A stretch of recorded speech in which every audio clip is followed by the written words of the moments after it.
Rajarhat new town এলাকায় কোন সংস্থাকে কত জমি দেওয়া হয়েছে এবং তার যথাযথ ব্যবহার হচ্ছে কিনা তা নিয়ে পূর্ণাঙ্গ অনুসন্ধানের নির্দেশ দিয়েছেন মুখ্যমন্ত্রী মমতা বন্দ্যোপাধ্যায়। মঙ্গলবার রাজ্যভিত্তিক প্রশাসনিক বৈঠকেই মুখ্যমন্ত্রী ওই এলাকার জমি বন্টন নিয়ে প্রশ্ন তোলেন। বিশেষত দেবাশিস সেন হিডকোর চেয়ারম্যান থাকার সময় কিভাবে কাকে জমি দেওয়া হয়েছে তা জানতে চেয়েছেন তিনি। জমির সদ্ব্যবহার হচ্ছে কিনা মমতা বন্দ্যোপাধ্যায় জানতে চান তাও।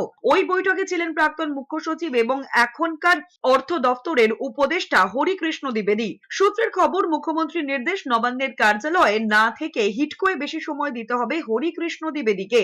সেখান থেকে এই বিষয়গুলি অনুসন্ধান করে রিপোর্ট দিতে হবে মুখ্যমন্ত্রী মমতা বন্দ্যোপাধ্যায়কে। উল্লেখ্য, দীর্ঘদিন হিডকোর অন্যতম শীর্ষ পদে ছিলেন প্রাক্তন আইএএস দেবাশিস সেন। অবসরের পরেও বেশ কয়েক বছর হিডকোর দায়িত্বে তাকে রেখেছিল নবান্ন। সম্প্রতি তিনি অবসর নিয়েছেন।